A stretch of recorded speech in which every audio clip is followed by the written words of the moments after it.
Welcome to another episode of the Advice First podcast. This is your host, Robert Clark. Today, I'm joined by an extremely special guest, Dr. Brian Ostick.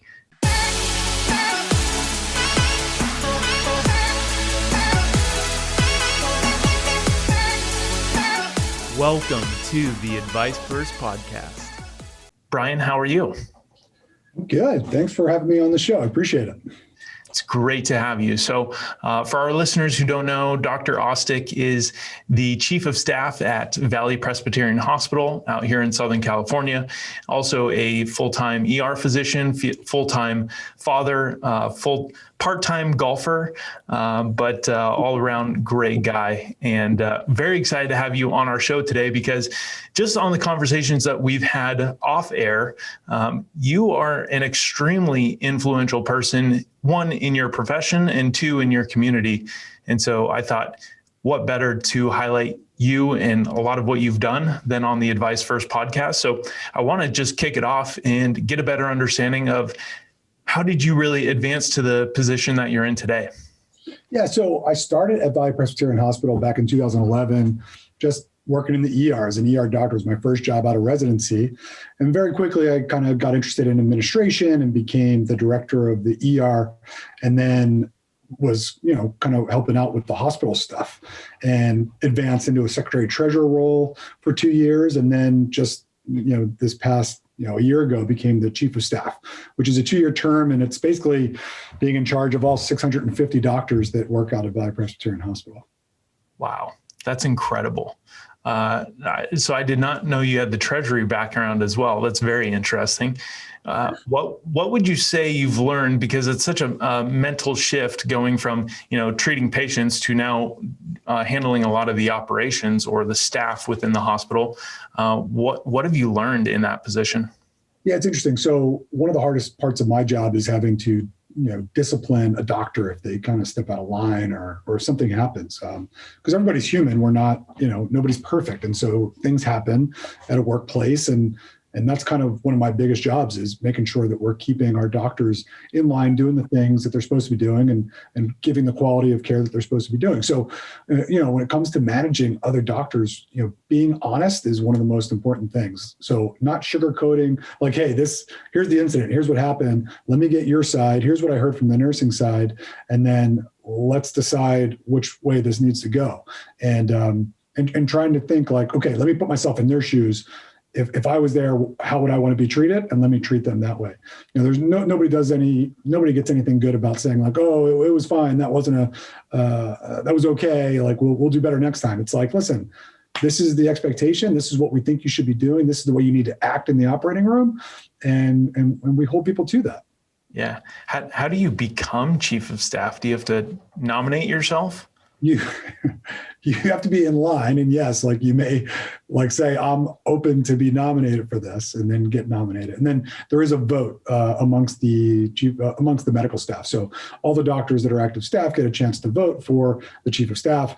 I ended up running unopposed. So it was pretty clear that I was going to be the chief of staff because nobody was running against me, but it was not unanimous. So not everybody voted for me. So I will say that. Is that even more scary, to realize that you're the only person that raised their hand to take on the task? Listen, sometimes it's a thankless job, and so not everybody wants to do it. But I think it's a good thing for the hospital. It was I really love Valley Presbyterian Hospital and the community there, and so I felt like it was kind of my duty, and I'm honored to be the chief of staff there. I love that. And when exactly did you take that position? So I started as the chief of staff in January of 2020. Wow. I will finish my term this year at the end of 2021. Holy smokes. You literally could not have picked a more difficult year to start managing the team of doctors there. So I started in January 2020, and like literally within 2 months, we were in the thick of the pandemic.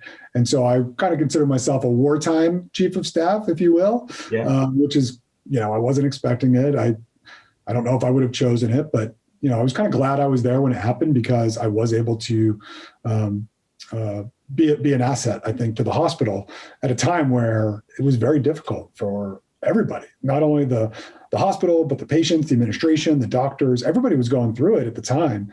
And in our profession, we're putting ourselves at risk when you're in the middle of a pandemic. Like we were seeing patients and we were in their face, putting breathing tubes into people that we knew had COVID, which is the highest risk, procedure we could do for a respiratory illness like COVID. And so you put yourself at, about 6 times the risk of intubating somebody as you would if you were just in the same room with somebody who had COVID. So we knew we were taking risks, and that took a toll on all of us, Absolutely. What goes through your mind? Like going back to, it was like March 10th to March 14th, I think is the week that it really put California on lockdown here. Yeah. What goes through your mind when there's so many unknowns? We kept hearing COVID-19 and we kept hearing about, different circumstances. And, here you are knowing that you're going to likely be dealing with some cases, but you have a family back home and you have, these positions and responsibilities at work and on your personal side. What goes through your mind? Yeah. So, listen, let's get a little bit honest. Like it was scary. So initially, like January and February, you're hearing about COVID and it was in China, and we'd never seen this major pandemic. We'd seen SARS and MERS, but those were controlled at the outset pretty easily. And it never really came to a big, large scale thing. And so, when March hit and I realized like, oh my gosh, like this is really serious. And I am really at risk of getting COVID myself. I came home and had a discussion with my wife, Aimee, and said like, Aimee, like, let's sit down and talk about like what happens if I get COVID and I end up in the ICU and I'm incapacitated, or worse, like I die, like what happens? And there was a really serious conversation to the point where, and Aimee says like, gosh, that was a scary conversation that night. To think about, we have 3 children, ages 11, 8, and 6. And so you think as a young dad, like I'm 39 years old at the time, I feel like I'm pretty healthy. If I get it, I think I'll do well with it, but you don't know. We've seen some young people that have ended up in the ICU on ventilators. You see the stories about young people that have died from the virus. And so the unknown was really scary.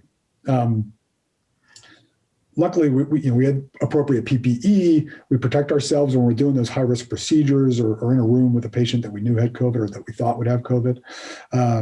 And I was able to protect myself all the way up until November when I did get sick with COVID. And luckily, I had 2 days of symptoms. I was fairly mild symptoms, but I did pass it to Aimee. I passed it to 2 of the 3 kids. Luckily, they were all fine as well. And we got past it. And now my wife is a doctor as well, and the 2 of us are vaccinated. So we feel much more at ease now, being on the other end of it, than we were back in March of 2020. But it was scary. And we had to have that serious conversation. Is our life insurance in place? Is our disability insurance in place? All those things we needed to make sure that we had in place, and we kind of knew what was going to happen. Right. Yeah, absolutely. Well, I'm so glad to hear it. It wasn't a worse outcome or worse experience for anyone in your family.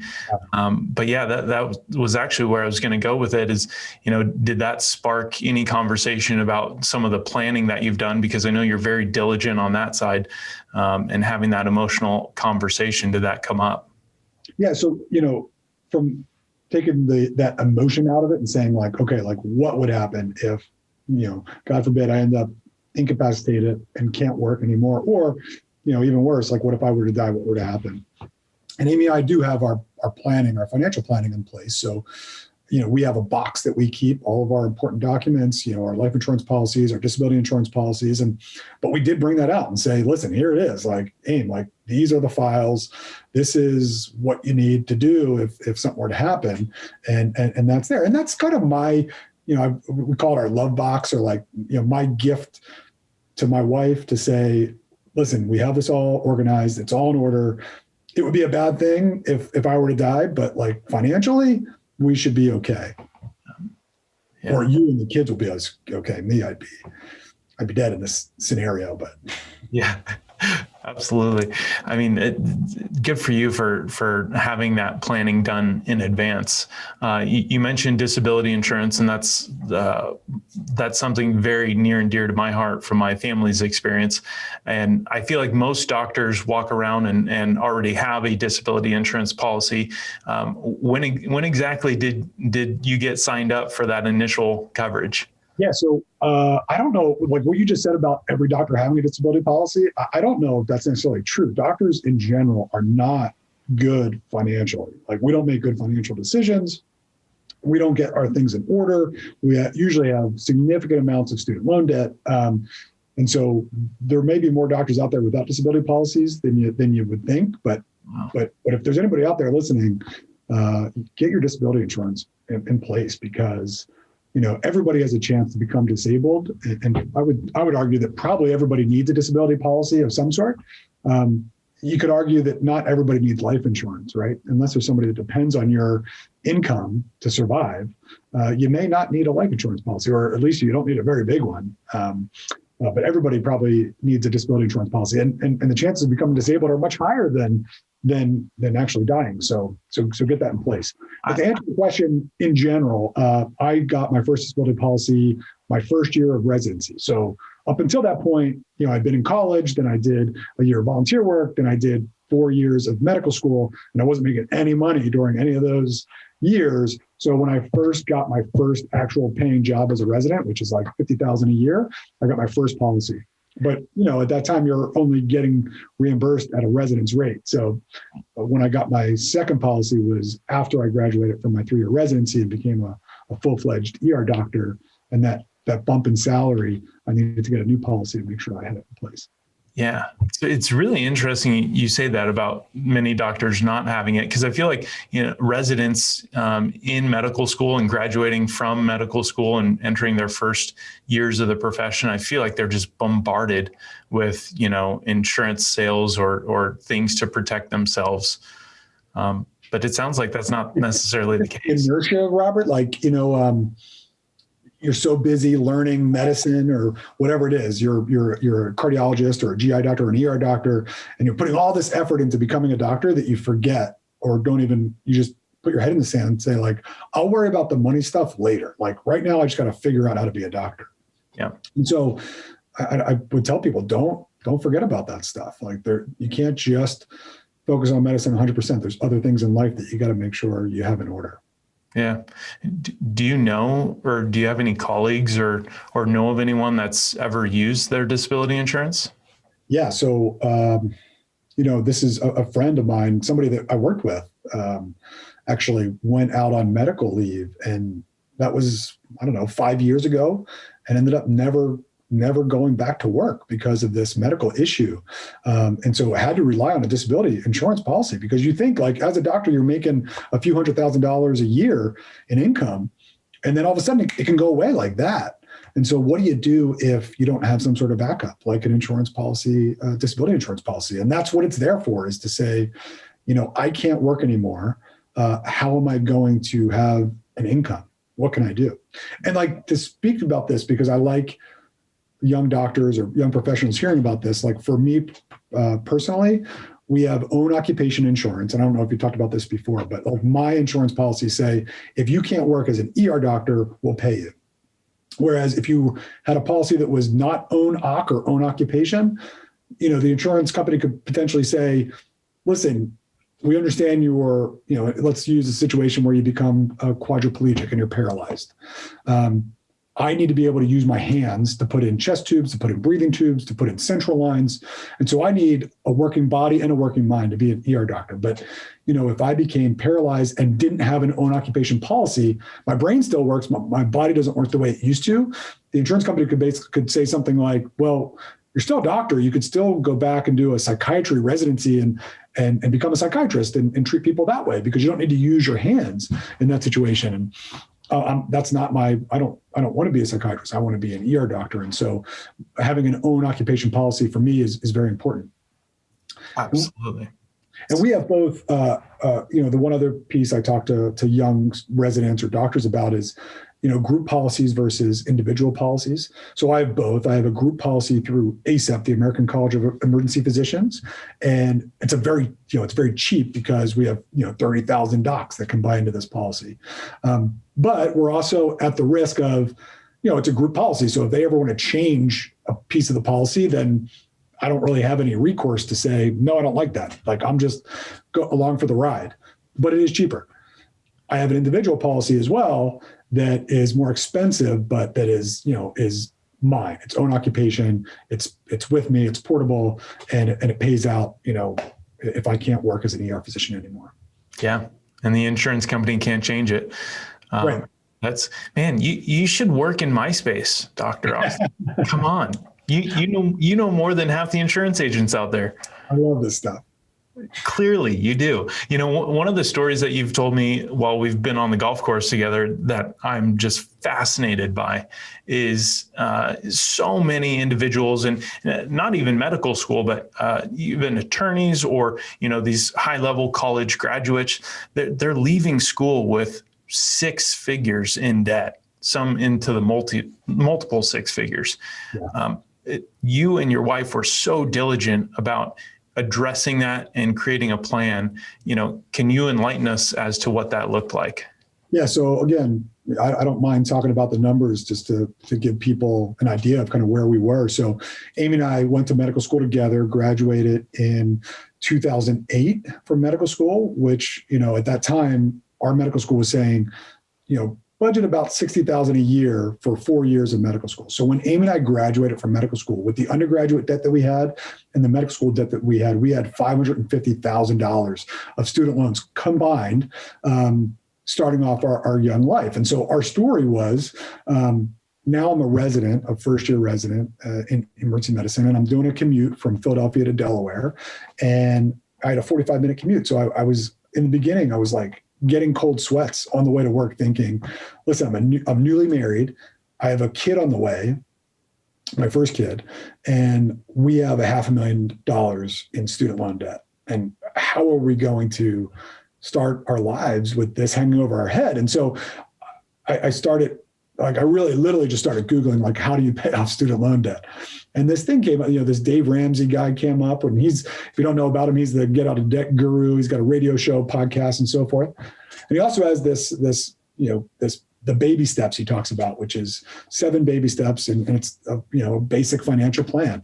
And baby step number 2 is pay off all your debt, except your mortgage. And this is the way you do it with the Debt Snowball, which is pay the minimums on all your debt, whatever it is, except your mortgage. And then whatever you have extra, whatever the smallest debt is, just try to knock that out. Mm-hmm. So we had like 9 different student loans, all at different interest rates, all at different amounts. And we just kind of listed them, smallest to largest, not worrying about the interest rate and just trying to knock out that first one. So the first one was like $500, right? So like you knock that one out. Now that's gone and you have 8 loans left for like $545,000 left, and then, okay, we're going to knock off that 8th one. And then now we have 7 left. And we just kept making these. We were living like residents as long as we could, and then taking all that extra income that we had once we became attendings and really making some aggressive principal payments to our student loans. Wow. And lo and behold, 6 years later, we were completely debt-free, like 0 student loans. We went from $550,000 to 0. And like, I'll tell you, that was December of 2017. Like, it was the best feeling in the world to have that weight lifted off of our shoulders and to say, like, gosh, we did it. And now we have the ability to use this income to build wealth for ourselves, to help our community, to contribute to our church, to give in other fashions. Because we weren't paying it back to the bank anymore. We had control of our income and our financial lives again. That is incredible. 6 years? Yeah, I mean, I'll tell you, it started off kind of slow. And then as we saw the progress, you get more excited. You're like, okay, we could cut back here and make an extra payment here. And we were we were making some, but by the end there, we were making some pretty hefty payments. Like half of our income was going towards paying off debt, and the other half was going towards, whatever living expenses we needed. So we got pretty aggressive. That is incredible. Definitely a method that many can benefit from. I know that are listening to this. So I appreciate you sharing that and bringing some transparency with it. I'm curious how, you mentioned going to work those first, few weeks and knowing that you had that weight of debt laying on you. How has being financially prepared or just financially educated helped you as a professional? Do you find there's also some benefits of just how you get to approach your job, knowing that a lot of these things are taken care of? Great question. And I look at it fairly similarly between ER medicine and our financial plan that we were following, these baby steps. So in emergency medicine, the mantra is ABC: airway, breathing, circulation, right? So you got to take care of airway first, and then move on to breathing, and then move on to circulation. And if you do those, like one of my mentors in residency told me, like, listen, if you just do ABC, you get through 95% of what we deal with in the emergency department, even those sickest patients, right? So that was our algorithm, our game plan as an emergency medicine physician. But the baby steps that we followed, it was baby step 1, then 2, then 3, on through 7. And so it was this kind of stepwise approach that I'd already been learning in emergency medicine, and now I could apply it to our financial lives. And it really helped give me a little bit of financial peace or inner peace to say, I'm not having these cold sweats anymore, because even though we have this mountain of debt, at least I have a plan for it now. I know we can do it. The reason I was getting sweats was because we didn't have a plan. I just was like, I don't know what to do. And having the feeling of, okay, we have some boundaries around this and we know how we can do it, that gave me a sense of control and a sense of peace. That's incredible. I love to hear that. Advancing so quickly to the position you're in today, what trends do you see coming in the healthcare landscape? Yeah, so I mentioned my wife is a family physician, and she has just started in 2019 a practice called a direct primary care practice, and that is her practice is called Health and Healing Direct Primary Care, and it's based out of Woodland Hills, California. And what that is basically a practice which puts the patient and the doctor together, kind of like it used to be. If you think about, the old community physician who everybody knew, and he took care of everybody in the community, or she took care of everybody in the community.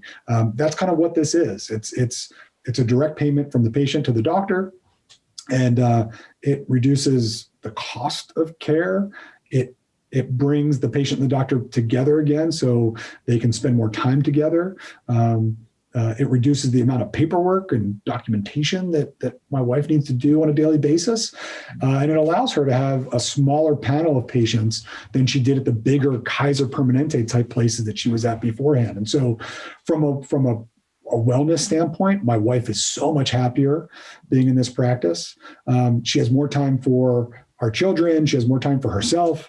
She has more time for her husband than she ever did before. And so she's much happier. And as a result, our family is happier that she's in this new practice. And, myself and her, we feel like this is the future of medicine, because again, like, it's reducing costs, but providing higher quality care in a primary care fashion, which I really think we need to push in America. We don't pay for primary care in America. We pay for specialists that do things, the knee replacements, the cardiac surgeries, all that stuff reimburses very well in America, and it should. Listen, those surgeons are doing amazing things, replacing a knee or replacing doing coronary artery bypass grafting. Like, that is a very specialized thing that not many people can do and should be reimbursed well. But, my wife, who manages hypertension and diabetes and can help you with your healthcare goals to improve your health overall, may help you from ending up with a cabbage down the road. It may help you from ending up with that knee replacement because you kept your weight down over the last 30 years. You didn't become obese and blow out your knee from severe arthritis. So we should be reimbursing the primary care better so that we get those good quality primary care doctors into positions where they can do good for the community. Yeah, that's a very interesting concept, and I love the idea of not just cutting out the middleman, but you're bringing so much transparency to such a cloudy world in today's times. How exactly does it work then? Do patients sign up and pay a flat fee or per visit fee? Is it similar to our current healthcare? So this is something that Aimee and I only learned about back in 2018. And so it's new to us. So it's new to most people in the country when we talk about this. And so, yes, it's basically like a Netflix subscription for your doctor is kind of the best way to describe it. So to be a member of Aimee's practice in Woodland Hills, it's $89 a month for an adult, $39 a month for a child. And that includes everything. I mean, you get all your in-person visits if you want. You can text, you can phone call, you can FaceTime with Dr. Aimee Ostick if you need to. And none of that is charged extra. There's no extra. That's all included in that membership fee. She also has the ability to do basically at-cost laboratory studies and imaging tests, which when you talk about the markup on lab and imaging in America, it's crazy. So if you do, for example, if you have a cash price for an MRI of the brain versus a hospital price that's going to be charging your insurance, you're talking about like a $1,500 to $2,000 insurance cost for an MRI versus if you're going to pay cash, $300 out of pocket. So the markup is significant. For a set of labs for an adult to get everything that you would need, a CBC, BNP, lipid panel, all that sort of thing, costs you about $20 a year to get all that stuff done. And when you look at it, if you come to the ER and what we have to charge to get reimbursed from the insurance companies, it is multiple times that, which is crazy. It's just our system it's a little bit backwards at this point. And if there were more price transparency, we think that would be a good thing. I think that's such an interesting topic, though, is here you are on the physician side, also talking about, how frustrating it is for these skyrocketing costs that I think a lot of consumers have a problem with, seeing the doctors or the specialists or even the direct primary care physicians, charging them an arm and a leg for their services. I think it's important for consumers to realize, like, you're not setting that precedence of pricing. Am I right? I have no idea. I mean, in the emergency department, when people ask, like, how much is this going to cost me? When I go in, I do my history and physical, and I say, I'm going to order labs, urine sample, CAT scan of your abdomen and pelvis. We're going to give you morphine for pain, Zofran for nausea and vomiting, and it'll take about 2 hours. And hopefully, if everything looks good, we'll let you go home. They'll say, like, well, how much is that going to cost me? And I say, I have no idea. The financial person will be right in after me, and they'll be able to help you with that, because I don't know what insurance you have. I don't know what those things cost. I don't know what they're going to ask you to pay out of pocket. I don't know what insurance is going to reimburse for those tests. All that happens after the fact. And that's probably the right way. Like, we don't want to say, we're bound in emergency medicine by a law called EMTALA, EMTALA. And it basically says we have to see everybody in the ER, no matter their ability to pay, no matter what their race is, no matter what, like, we can't discriminate based on anything, which is a good thing. And you also can't even ask the person what insurance they have before we've done the medical screening exam. So before I've gone in there. So it's not like anywhere else where, like, I pay for something and then I get what I paid for. Like, for in emergency medicine and in medicine in general, it's like we go in, we give you the service that we're going, and then we'll kind of tell you what you have to pay here on the back end. And it may take some time to figure that out. And that's kind of crazy. Now, I also don't want the fact that we wouldn't want to do it. And some other countries do it this way, where you go in, you say, I'm having chest pain. And they're like, that'll be $500 right up front before we even decide to treat you. That creates a little bit of weird incentives in terms of somebody saying, I can't really afford that, and then maybe having a bad outcome because they were actually having a heart attack and we didn't know it because we didn't do the EKG because they didn't pay us. We don't want that either. I want to be able to make sure that we're taking care of patients, but we also have this, like, super inflated cost that comes at a really high price to our society. And a big part of that is that there's just no price transparency. So we have these inflated costs that really seem like monopoly money, because nobody knows what they're going to end up paying in the long run. I mean, it's insane. It's like going to buy a car, and then a week later, once you've been home with your new car, you get a bill and you find out how much that car actually costs you. Right. Exactly. That's a great analogy. Yeah, I don't understand. Although there's some people that live like that, but for the most of us, we would be pretty upset with that model.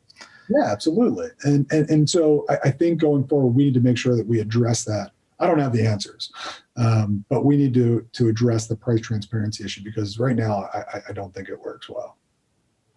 Couldn't agree more. As we close out here, I'm always genuinely curious, and especially for someone like yourself, what books or mentors or authors are you paying attention to right now? Oh, it's a good question. So, anything by Dave Ramsey is good in my book. His main one is called The Total Money Makeover, which has probably sold the most books of any of the ones that he's written. And that is kind of the baby steps that I talked about earlier. That's like the game plan, and each baby step kind of described in detail. And you can read it in a weekend. It's a pretty quick read. What else am I reading right now?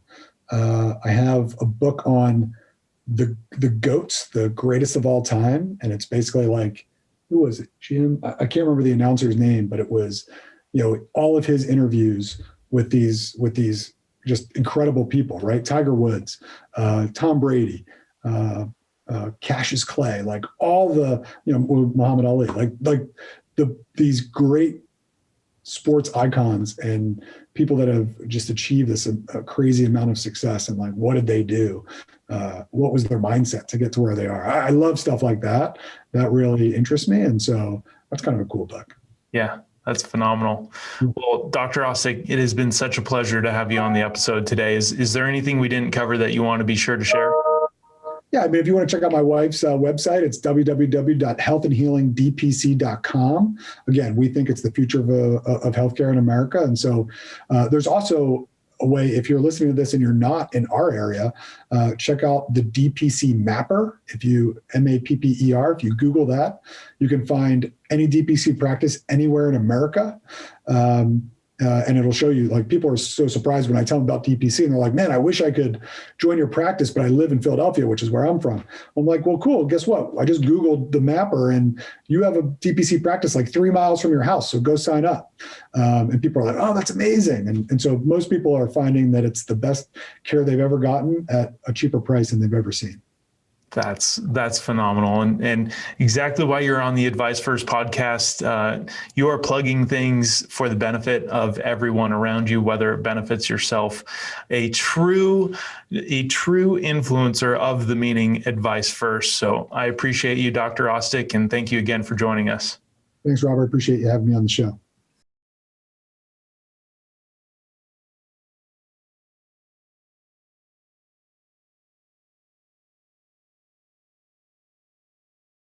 Securities and investment advisory services offered through Next Financial Group, Inc., member FINRA SIPC. Prosperitas Financial is not an affiliate of Next Financial Group, Inc. This material is not intended as an offer or solicitation for the purchase of sale of any security or other financial instrument. Past performance does not guarantee future performance. All the views expressed are those of Robert Clark and Prosperitas Financial, and not of those of Next Financial Group, Inc. Next does not offer tax or legal advice. The S&P 500 is a market cap weighted index composed of common stocks of 500 leading companies in the leading industries of the U.S. economy. The Dow Jones Industrial Average is a price weighted index of 30 actively traded blue chip stocks.